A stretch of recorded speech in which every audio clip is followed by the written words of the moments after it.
you explain how Spectre Media started and like where did Glenn fit into all of this? What was that like? Okay, so Spectre Media started as, I mean, that was just started as Glenn in his studio. So Spectre Sound Studios was Glenn in the early 2000s, sick and tired of his job at Chrysler. He used to, I don't remember what he did back then, but he used to, he used to work on the line at Chrysler building cars. And he had a degree in, I think it was media arts or something media related, media arts. That's And he always wanted to like make use of it, always wanted to record bands. So he made a studio, turned his garage into a studio. That was the birth of Spectre Sound Studio, right? And started recording bands in the Windsor area in Canada. His experience is that they mostly sucked. He mostly did not record things, musicians and bands that he liked. There were a few standouts that were good and whatnot.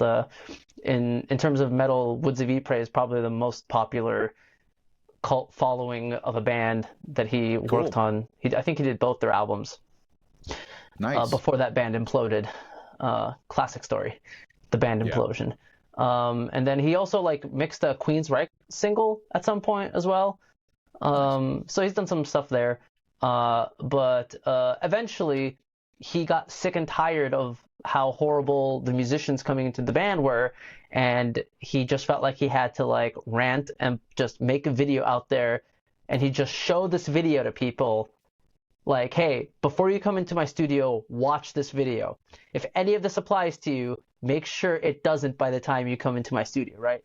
And that was the video of his that went viral, his first video, which was how to get your band ready for the studio. There's 2 parts. And that video went viral for a good reason. If you haven't seen it, go watch it. It is hilarious. It's still one of my favorite videos Glenn has ever done because there's 2 things going on.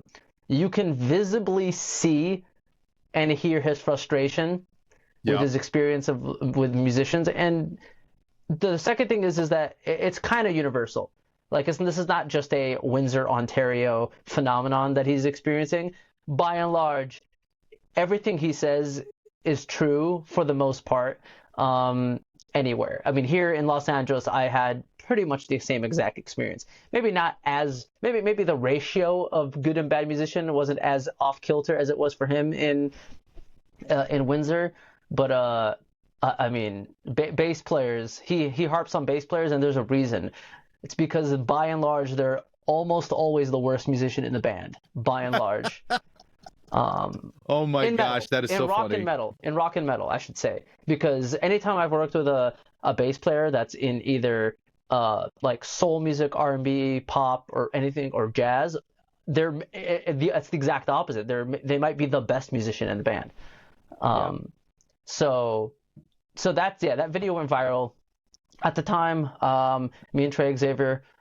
We had Gear Gods hadn't just started, but it's been around for maybe 2 years, maybe at that point. And at the time, it was owned by Blastbeat Media. Was that what they were called? Yeah, the company, Network. Blastbeat Network. Yes, yeah. And they started it, and Trey was at the time. Was Trey the head of it at the time? No, at the time it was Chris. He was the head of Gear Gods, and then they brought Trey on and me to help. Yeah, I think that's the timeline. That's the correct timeline. And they reached out to Glenn and was like, "Dude, you're hilarious. You should do more videos. Let's work together, right? So you make more videos. We'll post them on Gear Gods, on Metal Sucks, and Metal Injection to help push and promote you, and then in exchange, just if you look at all of Glenn's early videos in the first few years, they all say in association with Gear Gods, right? Cool. So yeah, and then eventually, and that went on for years. So and eventually Glenn came to his first NAMM here in California, and I finally got to meet him, and that was the first time I met him, was NAMM 2016, 2016, I think it was. NAMM 2016 was, well, whatever was Glenn's first NAMM. Met him, and yeah, we met him in person, and we really hit it off. Very similar tastes in music.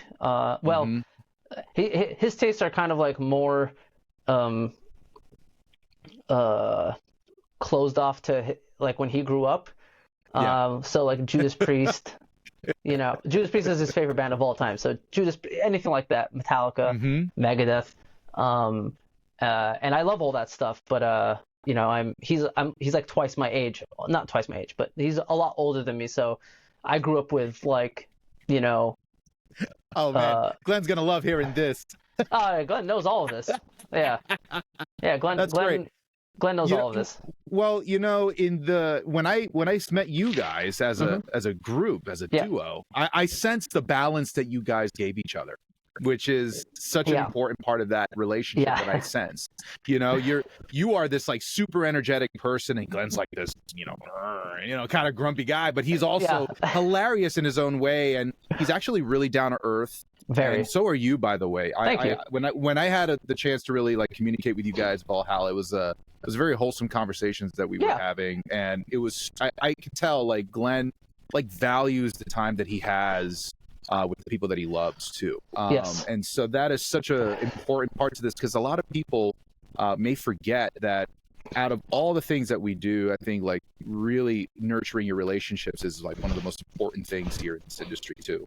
I would say it's the most important thing, to be honest, straight up. Number one thing. It's all about relationships. I 100% agree. This might not even be just a music industry thing. This just might be like in general in business, really. But it's especially so in the music industry. It's really all about really like people. I've learned this over the years as well, and maybe we'll get to it. But people will rather hire and work with somebody that is chill, like a good hang, and good at what they do, over somebody who's a dick and like a savant at what they do. Someone like they'd rather take somebody that's easier to work with, chill, down to earth, and still good, over like this is like the best person who's ever touched a drum kit, right, or whatever. Well, as an educator, I can definitely, I tell my students that all the time. I say, the technical aspect of all of this is kind of the given. You have to already bring that. But what really sets you apart is who you associate yourself with and how you present yourself. It's a people industry, really. And so that's really more than others. Totally. Because this is a creative field, right? Which is the entire thing is all about psychology and vibes, right? It's subjective. So there's no objective very fact subjective in music. Yes, and so I mean, you have been able to educate a lot of people on the internet through places like Gear Gods and Spectre, and I've always, even when I was in college, I was actually watching Glenn, and I was reading up on Gear Gods and stuff like that. It gave me a lot of push. I actually graduated in 2016, so I was right around the cusp when you guys started really forming together to create Spectre Media Group, and wow, it's blossomed since then, which is amazing to see. Now, actually, while we're on the concept also of like Gear Gods, I know you were writing a lot of things about gear, so of course. Yes. But what do you have any Gods, like on Gear Gods? I handled anything pro audio related or keyboard and synth related. Trey handled guitar, bass, mostly that. And later on, he started getting into other stuff too. I corrupted him.